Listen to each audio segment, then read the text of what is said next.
오늘까지 말씀을 통해서 장로의 중요성이라 하는 제목으로 장로를 이런 사람을 좀 뽑아달라 하는 부탁의 말씀을 드리도록 하겠습니다. 이 사도행전 15장은 사도 바울이 1차 선교 여행을 마치고 안디옥에 돌아왔을 때 교리적인 논쟁이 일어난 사건입니다. 교리적인 논쟁은 뭐냐? 유대로부터 온 어떤 사람이 구원받는데 할례를 받아야 된다. 안디옥으로 와서 할례를 받아야 구원받는다. 모세의 율법을 지켜야 구원받는다. 예수 믿는다고 해서 구원받는 게 아니다. 예수 믿을 뿐만 아니라 할례도 받아야 된다. 소위 할례당들이 내려오게 된 것입니다. 그러니까 바울과 바나바는 저 할례당의 가르침이 잘못됐다. 예수 믿으면 구원받는 것이지 할례라고 하는 것이 구원에는 불필요한 것이다. 이래가지고 바울 바나바와 그리고 할례당 사이에 논쟁이 붙게 된 것입니다. 그래서 안디옥 교회가 시골 교회니까는 이 시골 교회에서 이 문제를 확정짓기가 어렵다 해서 바울과 바나바를 그 위에 몇 사람을 예루살렘에 파송하기로 결정을 한 것입니다. 이 문제를 해결해서 확정짓기 위해서 회의가 열린 것인데, 그래서 이것이 교회 회의로는 처음 열린 예루살렘 회의가 되는 겁니다. 예루살렘 종교회의가 지금 사도행전 15장에 열리게 된 것입니다. 사도와 장로들이 주축이 되어서 이 문제를 논의한 결과가 뭐냐? 결과는 사도 베드로가 말한 바대로 거기 10절로 11절입니다. 지금 너희가 어찌하여 하나님을 시험하여 우리 조상과 우리도 능히 매지 못하던 멍해를 제자들의 목에 두려느냐? 이방인 제자들에게 우리도 매지 못하던 그 멍해를 매려고 하느냐? 율법을 우리도 못 지켰는데 그걸 이방인들 보고 지키라고 하느냐?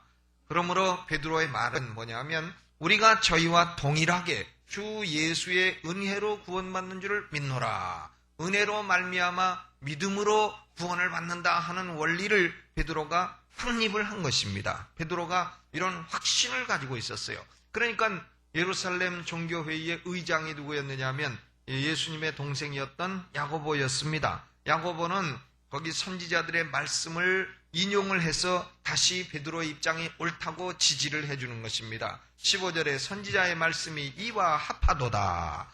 이후에 내가 돌아와서 다윗의 무너진 장막을 다시 지으며 또 그 퇴락한 것을 다시 지어 일으키리니 이는 그 남은 사람들과 내 이름으로 일컬음을 받는 모든 이방인들로 주를 찾게 하려 함이라 하셨으니 즉 예로부터 이것을 알게 하시는 주의 말씀이라 함과 같으니라. 이방인들이 주를 찾게 하려 함이라 하는 것이 벌써 예언서에 기록이 되어 있지 않느냐 하면서 아모스서와 이사야서의 말씀을 인용을 한 것입니다. 그래서 결국은 이제 할례당이 패배하게 되고 은혜로 말미암은 구원, 은혜당이 승리를 하게 된 사건이 사도행전 15장에 기록이 되어 있습니다. 이것이 사도와 장로들로 말미암아 이루어지게 되었다 하는 겁니다.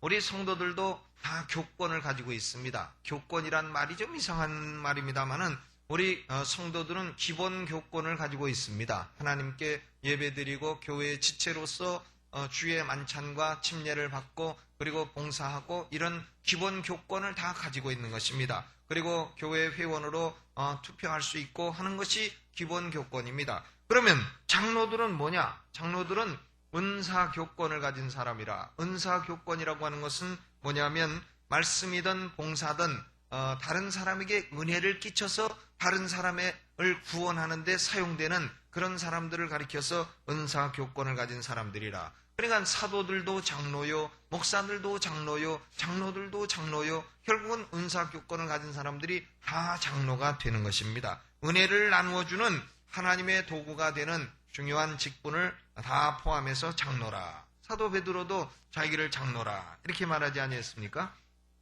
베드로전서 5장 1절에 보니까 너희 중 장로들에게 권하노니 나는 함께 장로된 자요 그리스도의 권한의 증인이라 그랬습니다. 베드로가 자기도 장로요 함께 장로된 자들에게 권한다. 그러니까 이 장로의 개념이 포괄적인 것입니다. 그래서 우리 침례교회에서는 그저 목사는 장로와 같다 해서 장로라는 말을 쓰지 말라 이렇게 하지만은 그 장로라는 말을 안 쓰고 그것 때문에 교단 총회에서 막 문제가 많이 일어나고 합니다만은 장로는 사실 개념이 포괄적이에요. 사도도 장로요, 또 목사도 장로요, 장로도 장로요 그렇게 되는 겁니다. 다른 사람에게 사역을 통해서 주로 은혜를 끼치는 역할을 하는 그런 직분을 가리켜서 장로라, 은사 교권을 가진 사람들이 장로라 이렇게 볼 수 있습니다. 우리가 지금 교회 지도자를 뽑습니다. 장로를 뽑고 안수집사를 뽑고 우리 교회가 할 수 없이 안수집사라, 대외적으로는 안수집사라. 왜냐하면 장로 뽑으면 공격을 합니다. 저기 니네가 침례교회냐 하면서 공격을 하기 때문에 우리가 안수집사라 하고 우리 교회 자체적으로 규약을 정해서 그러나 이 서울의 상황을 볼 때에 장로라고 안 하면은 안 되겠다 해서 호칭 장로 이렇게 복잡하게 하고 있습니다만은 어쨌든 교회의 지도자는 다 장로요 은사 교권을 가진 사람들인 것입니다. 그런데 이 장로가 본문에 보니까 몇 가지 특징이 있습니다. 첫째는 장로는 진리에 대한 확신이 있어야 됩니다. 진리가 흔들흔들 왔다 갔다 하는 사람은 그건 장로가 될 수가 없는 겁니다. 할례당이 이런 말하면 여기 쏠리고 은혜당이 이런 말하면 저리 쏠리고 이 산인 개비요 저 산인 개비요 아까 그 산이 맞는 개비요 한니발 장군이 코끼리를 이끌고 알프스 산을 넘을 때 한 산을 딱 올라가더니 한니발 장군이 보더니 이 산이 아닌 개비요 그랬다잖아요. 그러니까 코끼리들 다 끌고 내려가서 다른 산으로 또 탁 올라가가지고 탁 보더니 아까 그 산이 맞는 개비요 그래서 코끼리들이 그냥 졸도했다는 확인 안 된 얘기가 있지 않습니까? 그러니까 이 산인 개비요 저 산인 개비요 이리 쏠리고 저리 쏠리고 이 말하면 여기 쏠리고 저 말하면 저기 쏠리고 그러면 그것은 교회의 지도자가 될 수 없습니다. 진리에 관해서는 아주 확고한 확신을 탁 가지고 있어야 됩니다. 진리는 확신하고 진리가 아닌 것은요 조금씩 양보하며 살아야 되는 겁니다. 진리는 뭐 왔다 갔다 하면서 진리가 아닌 것에 관해서는 아주 그렇게 막 따지고 들고 그러지 마세요. 부수적인 것은 양보하고 중요한 것은 굳게 지키고 그래야 되는 것입니다. 그러니까 이센셜한 것과 주변적인 것을 구별을 해야 되는데 우선 장로들은 이 중요한 진리, 기본 진리, 구원의 진리, 성경의 진리에 대한 확신이 있어야 되는 것입니다. 영국의 유명한 설교자가 캠벨 몰간이라는 사람이 있는데 캠벨 몰간이 19살 때부터 설교자로 명성을 떨치 시작했습니다. 이 설교자도요, 이게 참 은사가 있는 사람들이 있어요. 그러니까 어려서부터 벌써 설교자들은 그 은사가 나타나게 되는 겁니다. 이 캠벨 몰간이 19살 때부터 그랬고, 스펄전 목사님도 19살 때부터 벌써 16살 때부터 명성을 날렸어요. 스펄전 목사님은. 그러니까, 보이 프리처라고, 소년 설교자라고 하면서 노인들이 설교를 듣다가 젊은이 몇 살인가 자꾸 물어보고 하니까 스펄전이 그 쓸데없는 질문 마시고 예배나 잘 들으시오. 이렇게 한데도 그 노인이 계속해서 예배 마치고도 젊은이 몇 살인가? Young man, how old are you? 자꾸 물어보니까 스펄전이 유명한 말 했잖아요. 나 60세 미만이요. I am under 60. 이렇게 유명한 말을 남겼습니다.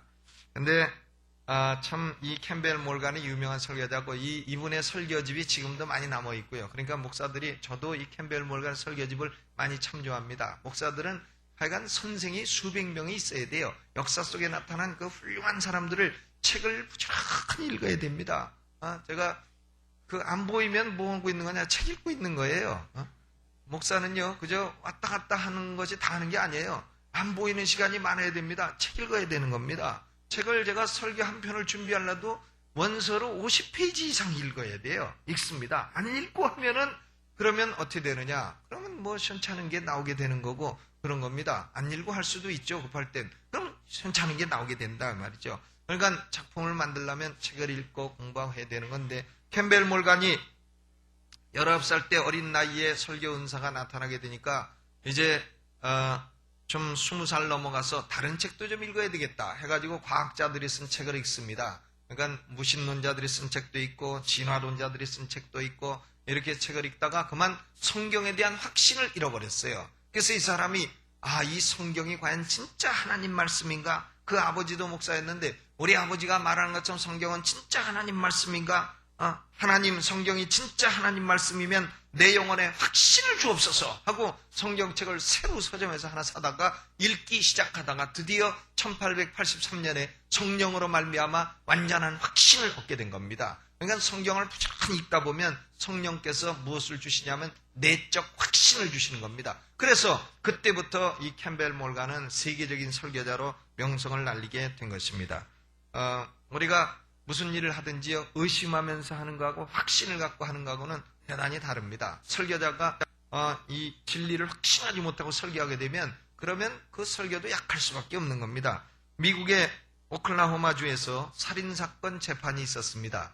살인사건 재판이 있는데 이 살인 혐의가 아주 뚜렷합니다. 살인 혐의가 뚜렷한 그 피고였는데, 그런데 문제는 뭐냐면은 이 살인에서 죽은 사람의 시신을 못 찾는 겁니다. 살인 혐의는 분명한데 죽은 사람이 없는 거예요. 시신을 못 찾는 그런 살인사건이었습니다. 그런데 우리나라는 판사가 다 재판하지만 미국은 배심원들이 재판합니다. 배심원들이 성가대석에 이렇게 앉아가지고 사건을 다 듣고서 배심원들이 유죄, 무죄를 결정하는 겁니다. 그런데 이 변호사가 변호를 하는데 어떻게 변호를 했냐면은 그 배심원들 앞에서 이렇게 한 겁니다. 여러분, 내가 지금으로부터 3분 후에 깜짝 쇼를 하겠습니다. 서프라이즈를 하겠습니다.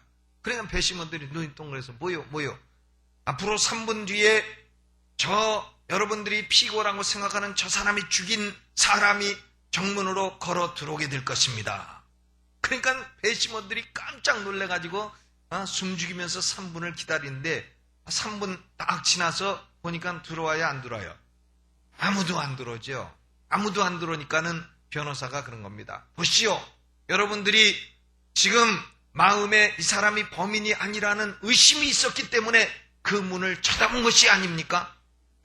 그러므로 이 사람은 무죄입니다. 딱 이렇게 변호를 했는데 결국은 어떻게 됐습니까?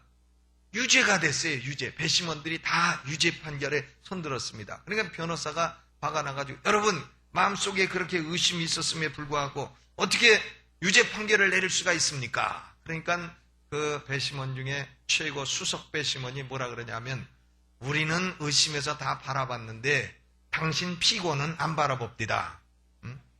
당신 피고는 자기가 죽여서 존재하지 않는다는 걸 알기 때문에 바라보지 않았다 하는 것을 우리가 보았고, 그래서 우리는 저 사람이 틀림없는 범인이라 확신을 내리게 되었습니다. 이런 얘기를 했는데 하나도 안 웃은가 보네요. 웃지도 않으시는 거 보니까. 그러니까 우리는 무슨 일을 하든지 의심을 해서는 안 되겠고 확신을 가진 사람이 되어야 되겠습니다. 바울과 바나바는 베드로와 예루살렘 장로들을 통해서 이 진리에 대한 제 확신을 갖게 된 것입니다. 장로는 어떤 사람이 되어야 되냐? 진리에 대한 확신이 있는 사람이 되어야 된다. 여러분이 보시고 이 사람은 왔다 갔다 하는 사람이다 하면 찍지 마시고, 저는 이 60 저보고요, 누구 장로 됐으면 좋겠느냐고 묻는데 저는 64분 다 됐으면 좋겠어요. 다 됐으면 좋은데 그렇게 될 수 없으니까 여러분이 결정을 하시는 건데 진리에 대한 확신 있는 사람을 뽑아주시길 바랍니다. 두 번째로는 장로는 기도하는 사람이 되어야 된다. 기도하는 사람. 28절에 보니까 28절. 성령과 우리는 이 요긴한 것들 외에 아무 짐도 너희에게 지우지 아니하는 것이 강한 줄 알았노니 그랬어요. 성령과 우리는. 그러니까 장로들은 언제나 우리는 이렇게 하지 아니하고 성령과 우리는 이렇게 했습니다. 교리적인 논쟁이 일어나거나 아니면은 누구를 선교사로 파송할 것이냐, 지원할 것이냐, 이런 문제를 결정할 때에 다 장로들 독단적으로 하지 아니하고 성령님과 의논해서 했다 하는 것을 볼 수 있습니다. 그러므로 장로는, 교회 지도자는 어떤 사람이 되어야 되느냐? 기도의 우선순위를 두는 사람이 되어야 됩니다. 그리고 기도를 통해서 바른 해결을 찾고자 하는 사람이 되어야 되는 겁니다.